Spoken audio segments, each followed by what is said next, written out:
Assalamualaikum warahmatullahi wabarakatuh.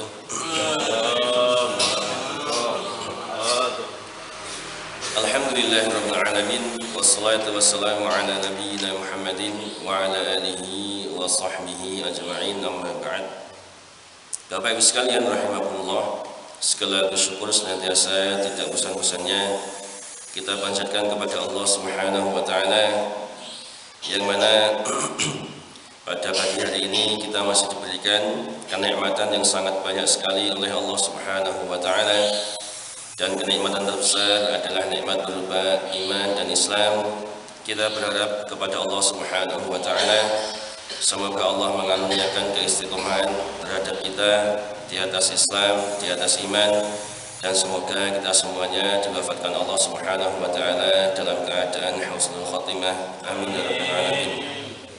Bapak Ibu sekalian rahimakumullah, kita lanjutkan kembali pembahasan kita tentang sholat. Kemarin kita sudah menjelaskan tentang duduk istirahat ya, atau duduk sejenak sebelum kita bangkit berdiri. Kemudian setelah itu malah mengulang seperti rakaat sebelumnya, baca Al-Fatihah dan seterusnya begitu ya. Kemudian rukuk lagi, i'tidal lagi, ini semua sudah kita bahas ya, jadi tidak perlu kita ulang. Maka kemudian selanjutnya kita masuk pembahasan yaitu tentang tasyahud dan duduk tasyahud awal. Tasyahud ini secara bahasa, bismillahirrahmanirrahim, ini merupakan bentuk masdar dari lafaz tasyahada, bermakna mengucapkan dua syahadat ya, bermakna mengucapkan dua syahadat. Kenapa dinamakan ini? Dinamakan tasyahud ini karena bacaan di dalamnya ini mencakup dua syahadat. Karena dalam duduk tasyahud kita membaca apa? Di antaranya apa? Membaca dua kalimat syahadat. Ya, maka dinamakan tasyahud. Kemudian yang perlu kita ketahui bahwasanya doa tasyahud awal dan duduk ketika tasyahud awal ini merupakan gerakan sholat yang wajib dikerjakan ya, jadi duduknya dan baca doanya ini merupakan hal yang wajib dalam sholat, wajib dikerjakan. Akan tetapi ini bukan termasuk rukun sholat ya, tapi termasuk wajib sholat ya, jadi nanti perlu dibedakan ya, ada nanti syarat sah sholat, ada yang merupakan apa? Wajib-wajib sholat, ada yang merupakan rukun sholat, ada yang merupakan sunnah-sunnah sholat ya, insya Allah nanti akhir-akhir setelah ini nanti kita jelaskan rangkumannya apa saja yang termasuk apa? Syarat sah sholat ya, wajib sholat, rukun sholat, dan sunnah-sunnah sholat ya, sehingga kita bisa lebih paham tentang apa? Tentang sholat kita.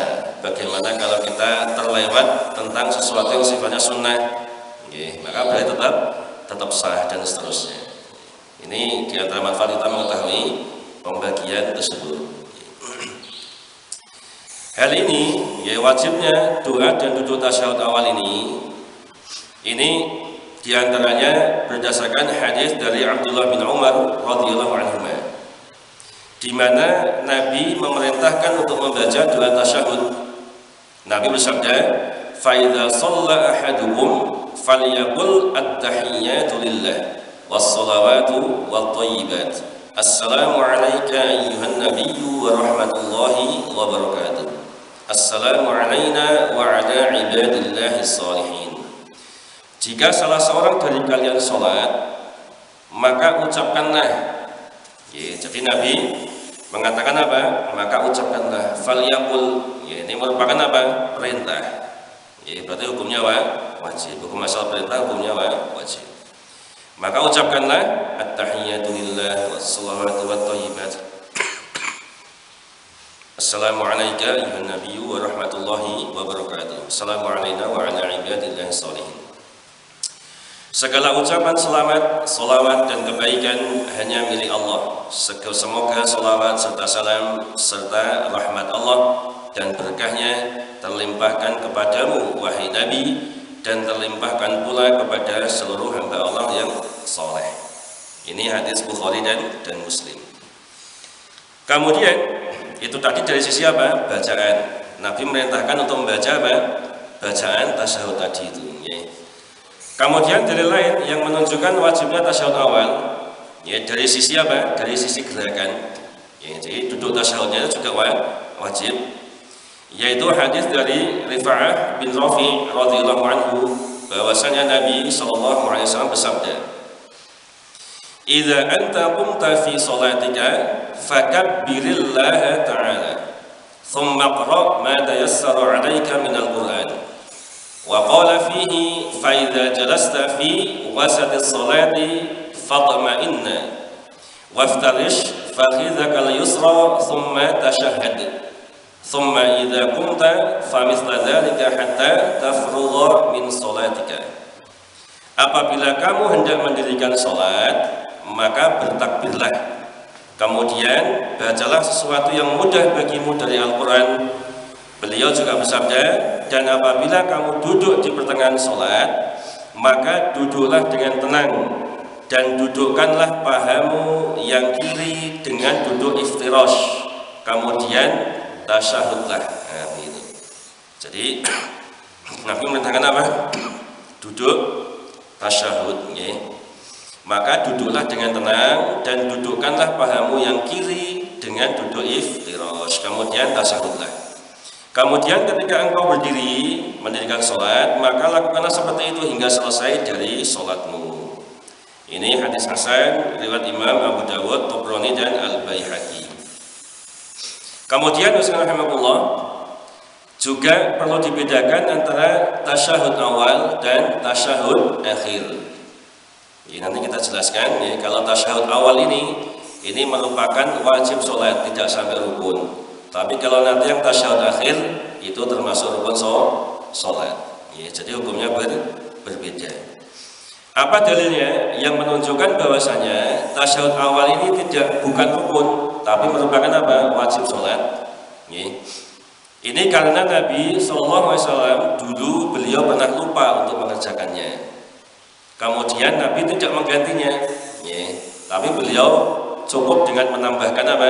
Sujud sahwi. Ya, jadi beliau tidak mengganti tasyahud awal tadi, tapi beliau hanya mengganti dengan apa? Menambahkan sujud sahwi. Ya, ini menunjukkan bahwasanya berarti tasyahud awal ini hukumnya wajib. Ya, tidak sampai rukun. Ya, tidak sampai rukun. Karena kalau rukun, maka kita harus mendatangkan apa? Duduk tasyahud awal harus kita ganti itu. Kemudian baru sujud sahwi. Ya, ini diantara perbedaan antara wajib dengan rukun.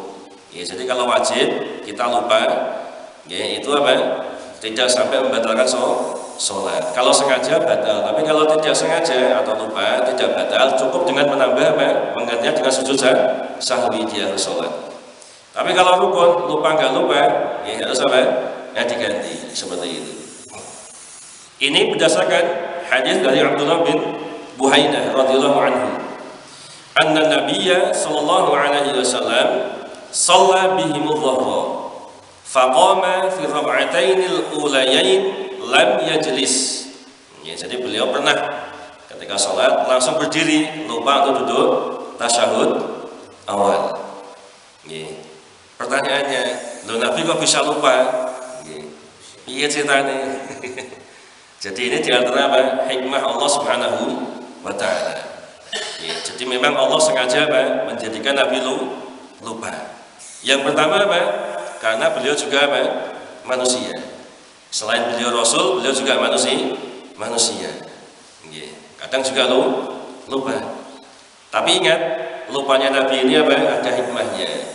Ya, jadi bukan dalam apa? Ketika menyampaikan wahyu, oh ini lupa tidak tersampaikan. Ya, sampai sekarang luput ini lupa akhirnya belum sampaikan, tidak mungkin Pak. Ya, mesti apa? Disampaikan.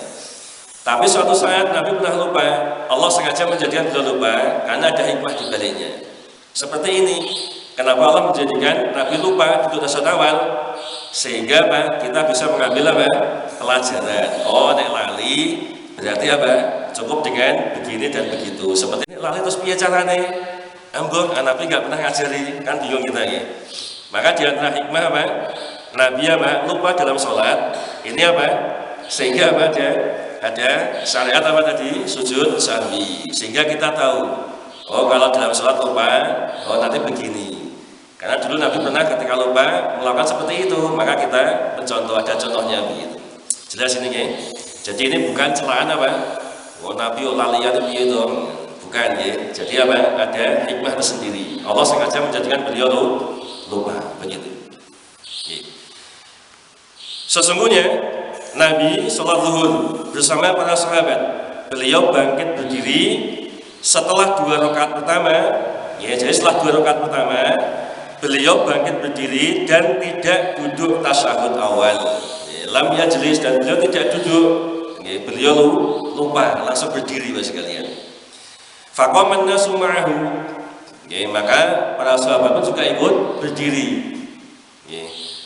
Hatta idza qada shalah wa antadhara an-nasu taslimahu kabbara wa huwa jalis fasajada sajdataini, ya ini sujud sahwi, ya, qabla an yusallima thumma sallam, ya, maka kemudian para sahabat ikut berdiri. Ini juga bisa kita ambil faedah wassalamuallah. Jadi kalau imamnya itu, ya, misalnya lupa itu, ya, imamnya berdiri, kita ngikut aja, Pak, ya. Jangan apa? Jangan kita imamnya berdiri kita duduk semuanya. Wes imamnya barno ae lali ben karepe dhewe, tidak boleh, Pak. Namanya sholat, kita menjadikan beliau imam apa? Untuk diikuti. Ya. Atau misalnya kita sudah subhanallah, imamnya masih ngotot misalnya, karena beliau yakin tidak lupa gitu. Jenengan yakin ini lupa, ini ada yang melewati. Ya. Terus imamnya ngotot berdiri terus. Jenengan subhanallah, imamnya berdiri terus, Pak, tidak bergeming gitu ya. Maka jenengan jangan apa? Jangan ngotot, Pak, diikuti saja imamnya. Jangan kemudian malah disentak-sentak. Subhanallah, subhanallah, subhanallah. Malah batal nanti. Tunggu, malah batal nanti. Kalau ngomong kan batal nanti. Ya sudah, imamnya kita ikut. Nanti kemudian kalau imam sujud sahwi, ya kita ikut sujud sahwi. Ya seperti itu. Ya, jadi intinya itu subhanallah, makmum itu enak, Pak. Ya, jadi kalau apa? Ya, jadi kalau benar, nah, kita dapat pahala semua. Tapi kalau ada salahnya, sing nanggung sinten imam. Ya, maka benar jadi imam sebenarnya. Ya. Makanya kalau imam harus kita ikut aja. Ya. Wong yang nanggung siapa? Kalau ada yang salah misalnya, ya, itu yang nanggung dosa siapa? Imamnya, Mas. Ya, makmum ikut aja. Ya seperti itu. Bahkan ada video itu apa? Pernah lihat apa? Anak kecil itu ya. Jadi masnya ini, ya, masnya ini laki-laki, punya adik perempuan. Ya. Masnya imami adik perempuannya makmum itu ya.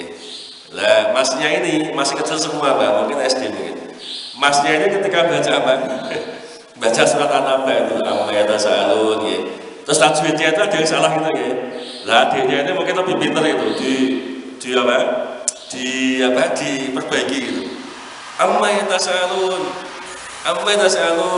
yatasaalun, ya gitu. Masnya itu kan masih salah, ya, dibentak, ya, salun, ya. Terus adiknya keperucut, biasa aja, malah batal salatnya. Terus masih mangkel, mereka guli, jangan gitu dia, lama batal semua nanti. Ya.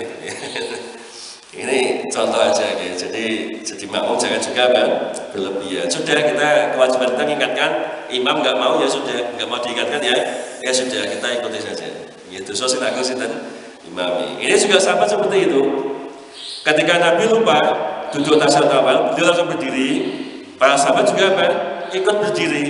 Para sahabat ikut berdiri. Hingga saat selesai sholat, orang-orang pun menunggu beliau salam. Kemudian beliau bertakbir dalam keadaan duduk. Lantas beliau sujud 2 kali sebelum salam. Nah, ini namanya sujud sahwi. Kemudian beliau mengucapkan salam. Hadits Bukhari Muslim. Ya, kemudian ya, beliau sebelum salam beliau sujud dulu, sujud sahwi 2 kali. 2 kali kemudian baru salam. Nah, ketika imam sujud sahwi, makmum juga apa? Ngikut sujud sahwi. Nah, begitu. Ya. Pokoknya ikut aja, Pak. Ya, jangan kalau kita nggak tahu, mungkin belum tahu ya, ini sujud apa, ya, terus menengah gitu, nggak ikut. Ya, jangan, ikut aja, Pak. Ya, ikut aja. Nanti setelah sholat baru tanya, Mbak Umar, ikut mau sujud apa? sujud sahwi, oh sujud sahwi gitu ya. Tapi yang penting pas sholat apa? Ngikut aja seperti itu. Ya. Nah, hadis di atas menunjukkan bahwa apabila seseorang meninggalkan tasyahud awal karena lupa, kalau sengaja batal ya. Sengaja batal, sengaja tidak duduk tasyahud awal batal. Tapi kalau lupa, ya ini tidak sampai batal, cukup dengan apa? Sujud sahwi. Ya. Maka hendaknya diganti dengan sujud sahwi. Hadis tersebut menunjukkan akan wajibnya tasyahud awal. Karena jika tasyahud awal adalah rukun sholat, maka Nabi akan duduk kembali meskipun sudah terlanjur berdiri. Ya, artinya harus mengganti tadi rukun yang tertinggal kelewat harus diganti, Pak. Meskipun karena lupa. Ini kalau rukun, lupa nggak lupa harus diganti, Pak. Kemudian setelah itu baru sujud sahwi. Tapi kalau wajib sholat tidak perlu diganti, cukup dengan apa? Sujud sahwi. Akan tetapi ternyata Nabi tidak duduk kembali, namun melanjutkan berdirinya. Dan di akhir sholat beliau menggantikan duduk tasyahud yang terlupakan tadi dengan sujud sahwi. Ini menunjukkan bahwa duduk tasyahud awal ini hukumnya hanya wajib dan tidak sampai derajat rukun. Ya, tidak sampai derajat rukun. Ya, wallahu a'lam. Kemudian bagaimana gerakan duduk tasyahud awal? Ya. Maka duduk tasyahud awal ini berdasarkan rahimahullah, ini duduknya dengan duduk iftirash. Ya. Ini sudah masuk semuanya ya. Antara iftirash tawadhu sudah tahu semuanya ya. Jadi duduknya iftirash, yaitu dengan menegakkan kaki kanan dan membentangkan kaki kiri, kemudian menduduki kaki kiri tersebut. Jadi pantat kita menduduki apa? Kaki kiri, kemudian kaki kanan ditegakkan. Ini duduk iftirash. Apa dalilnya? Berdasarkan hadis Wa'il bin Hujr radhiyallahu anhu, bahwasanya beliau berkata, Ra'aitu Rasulullah sallallahu alaihi wasallam hina jalasa fi shalat iftarasha rijlahu al-yusra wa nasaba rijlahu al-yumna. Aku melihat Nabi, melihat Rasulullah sallallahu alaihi wasallam ketika duduk dalam salat, beliau duduk iftirash. Ini kesaksian dari siapa? Sahabat Wa'il bin Hujr. Beliau duduk iftirash dengan menghamparkan kaki kirinya dan menegakkan kaki kanannya. Ya, ini hadis riwayat Imam Ibnu Khuzaimah. Kemudian dalam hadis riwayat Imam At-Tirmidzi, Wa'il bin Hujr beliau mengatakan, "Qadimtul Madinah, qultu la'anzurunna ila salati Rasulillah sallallahu alaihi wasallam. Falamma jalasa yani litashahhud iftarasha rijlahu al-yusra wa wada'a yadahu al-yusra yani ala fakhidhihi al-yusra wa nasaba rijlahu al-yumna." Ketika tiba di Madinah, aku bergumam, sungguh aku akan perhatikan tata cara sholat Rasulullah SAW. Ketika beliau duduk, yang Wa'il tadi maksud adalah duduk ketika tasyahud. Ketika beliau duduk, Rasulullah SAW duduk dengan membentangkan kaki kirinya, meletakkan tangan kiri di atas paha kiri, serta menegakkan kaki kanannya. Ini hadis riwayat Imam At-Tirmidzi. Kemudian satu lagi, ini hadis dari jalur Amir bin Abdullah bin Zubair dari ayahnya, yaitu Abdullah bin Zubair. Ia berkata, "Kana Rasulullah sallallahu alaihi wasallam idza jalasa fi rak'ataini iftarasha al-yusra wa nasaba al-yumna." Rasulullah sallallahu alaihi wasallam jika duduk pada 2 rakaat, maka beliau membentangkan kaki kiri serta menegakkan kaki kanannya. Ini hadis sahih dari Imam Ibnu Hibban. Demikian subhanallah ya, mudahir ini ya, cukup sekian. Jadi saya nanti untuk posisi tangan, kemudian bacaan, duduk, tasyahud ya, nanti saya sudah jelaskan apa pekan depan. Ya, demikian semoga bermanfaat. Mohon maaf segala kesalahan. Subhanallah wa bihamdika asyhadu an la ilaha illa anta astaghfiruka wa atubu ilaik. Assalamualaikum warahmatullahi wabarakatuh.